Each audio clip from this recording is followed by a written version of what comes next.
Tem lógica? O voto do Fux tem alguma lógica? Olha, eu vou dizer pra vocês que nem o Flávio Dino aguentou. Quem vai contar essa história pra gente é o Pedro Zambarda aqui no Plantão do Meteoro.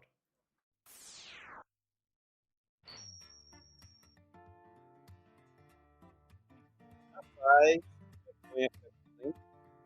Deu uma cortada, Pedro. Pode repetir? Capaz, que vergonha foi aquilo, hein? Foi. Foi vergonhoso, de acordo. É um 13 negócio horas assim mais que... vergonhosas da minha vida, 13 horas que você quer de volta, né, Sofia? Você por tá favor. puta com o Fux, né? 13 horas que se resumem, gente. A gente ainda vai falar dos memes, mas se resumem a esse diálogo inacreditável de 30 segundos. Olha só, vamos lá. Desde o comecinho. E Alexandre Ramagem eu considero prejudicado porque eu voto pela suspensão da ação penal. Mauro Cid, Vossa Excelência já votou? Já votei. Já. Não, já votei. Absolvendo ou condenando? Porque... Condenando. Condenando. Condenando. Um crime, 2, 3. Um crime. Um crime. Obrigado. Então é condenando Mauro Cid e absolvendo os outros. Só para eu entender. Não, ainda não acabou. Ah, tá. Obrigado. Ele condenaria depois o Braga Neto, mas é basicamente assim: você vê o criminoso, e aí, sei lá, Sofia, você condena, não sei, a cadeira. Você condena, tipo, alguma outra coisa do cenário. Esse foi o voto do Luiz Fux.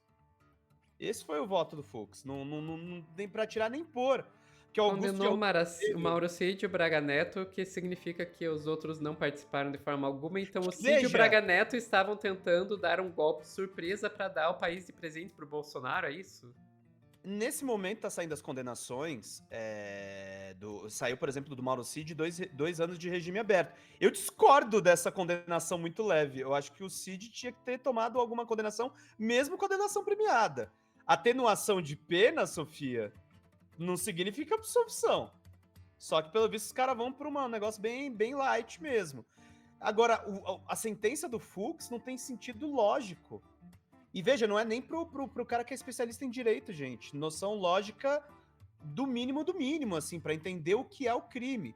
E aí o Só Augusto de posso interromper rapidinho? Eu sei que a gente tá no meio do corte, mas só para dizer que nesse exato momento em que a gente está gravando, acabou de sair a pena do Jair Bolsonaro, 27 anos e 3 meses. Consenso, então. É isso. É isso. Excelente. O Augusto de Arruda Botelho falou aqui: Dino não aguentou e fez um comentário curto, mas muito importante sobre o voto de Fux, que foi aquela vergonha toda. E aí, pra não ficar na teoria da conspiração, eu entrei no site do Supremo, e aí não vou ler 14 horas, né, Sofia? Mas eu vou ler o resumo das condenações, só para as pessoas entenderem o que foi exatamente o voto do Fux. Eu vou começar pelo Mauro Cid.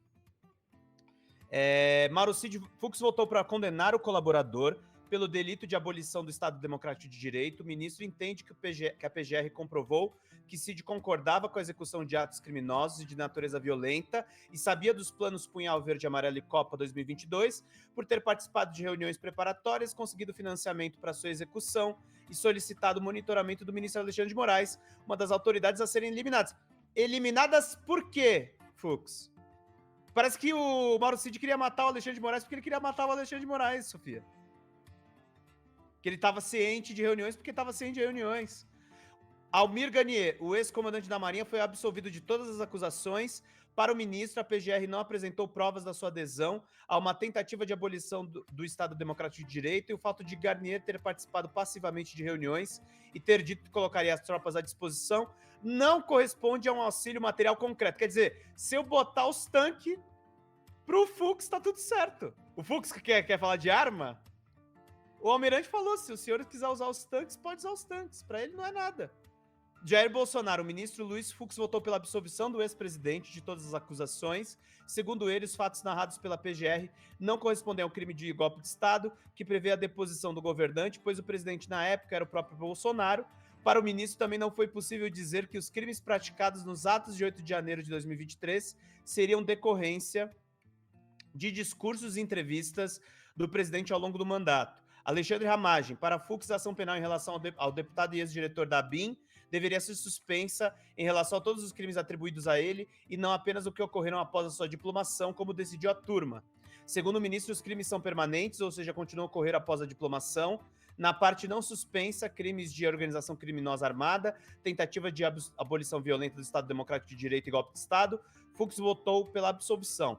Walter Braga Neto. Fux votou pela condenação do ex-ministro da Casa Civil e da Defesa por tentativa de abolição do Estado Democrático de Direito. De acordo com o ministro, ficou comprovado que o general planejou e financiou atos pela execução do ministro Alexandre de Moraes, o que, a seu ver, causaria a comoção social, colocaria em risco a separação entre os poderes e a alternância de poder e provocaria uma erosão de confiança nas instituições. Para o Fux, o golpe é do Braga Neto, e eu quero dar uma informação adicional, né, Sofia, que eu falei para você no off. Eu recebi uma ligação de uma fonte que me lembrou de uma coisa. O Juca Lima, o advogado do Braga Neto, foi advogado do José Dirceu. O Fux tem rusga com Dirceu desde o processo do Mensalão. Esse voto dele, além de tudo, Sofia, é grave se foi por conta do advogado do Braga Neto. Porque aí eu não consigo confiar na lisura do ministro, com todo respeito ao Supremo. Desculpa, se meu advogado tiver algum problema com o Fux, eu posso ser condenado, Sofia. É o que fica implícito, tá? Depois Sim, ele absolve sim. todos os outros. E tem o link aí São votos esdrúxulos. E aí, o que é engraçado, o Fux contradiz o próprio Fux. Lembra esse vídeo aqui do UOL, só pra gente não esquecer. O que ele disse quando ele condenou os bagrinhos do 8 de janeiro e o que ele diz agora. Vamos ver juntos.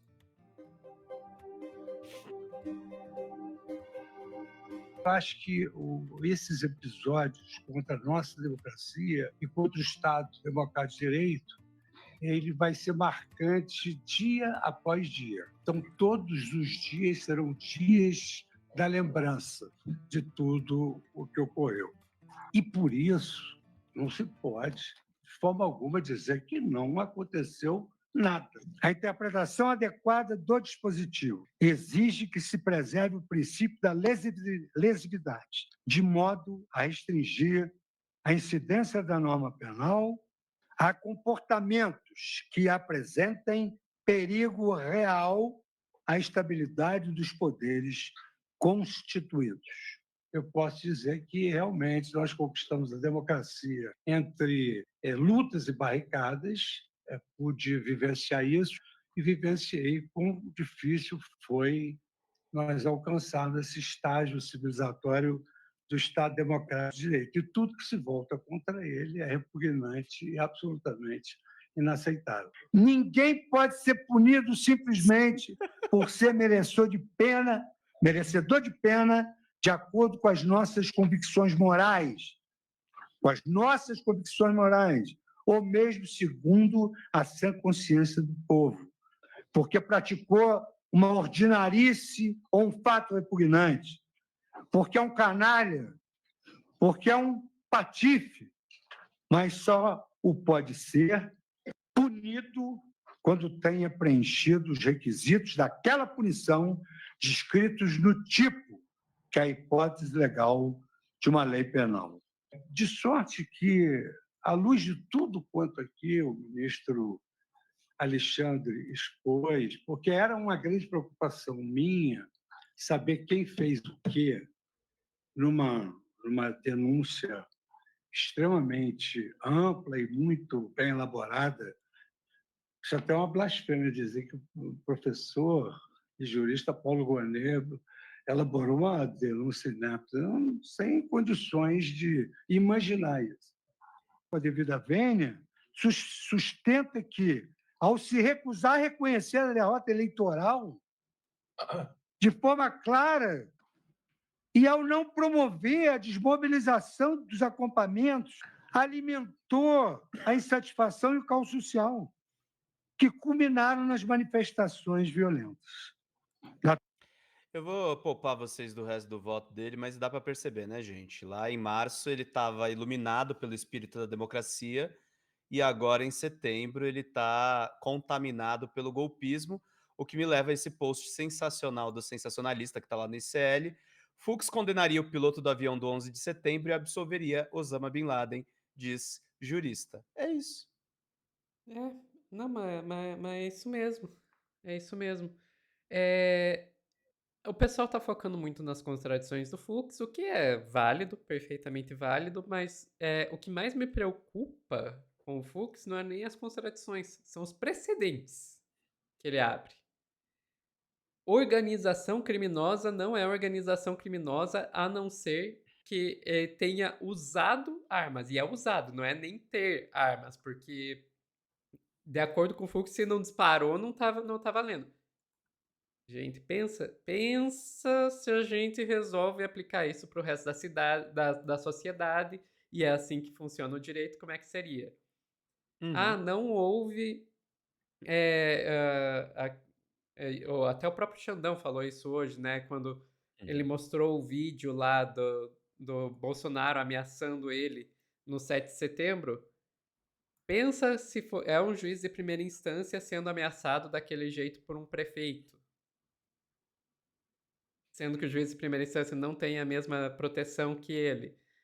Sabe? Então, os precedentes que o Fux cria com a Ele abre leitura que ele precedente faz. para que se anule o julgamento. E teve um momento que ele chegou a falar que não existe dever jurídico em aceitar os resultados de uma eleição. Olha o precedente que isso cria, gente. Ele tá dizendo, pode dar golpe. Não tem respeitar o TSE, o Tribunal Superior Eleitoral. Não tem lei. Não, sabe? Liberdade de Então, expressão. sinceramente, pra mim é muito mais preocupado que as contradições. Eu entendo a questão das contradições, porque isso vai desmoralizando o tribunal, mas não é como se a justiça já tivesse muita moral. Mas os precedentes que ele cria, assim, são realmente terríveis. São Mas terríveis. enfim, é isso. Mais alguma coisa, Pedro? Não, chega de. Quer dizer, ainda tem o corte dos memes, mas vamos lá. Pessoal que está assistindo ao vivo, não saiam daí que a gente já volta com mais notícias aqui no Plantão do Meteoro.